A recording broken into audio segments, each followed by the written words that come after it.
আসলে বৈষম্য বিরোধী আন্দোলনে ওরা গত মঙ্গলবার একটা দাবি দেওয়া নিয়ে এসেছিল, 4 দফা দাবি। আর এই দাবির প্রেক্ষিতে আমাদের শিক্ষকদের সাথে প্রিন্সিপাল মহোদয় বসেছিলেন এবং আমরা সবাই একমত ছিলাম যে ওই 4টা দাবি বাস্তবায়নের জন্য।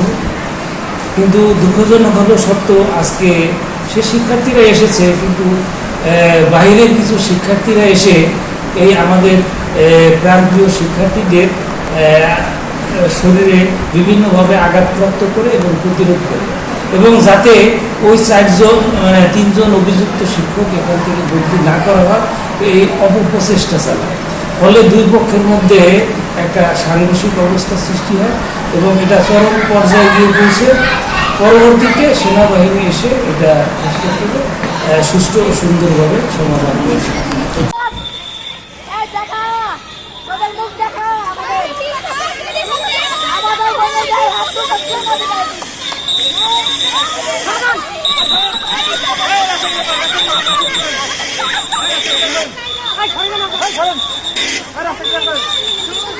Hey,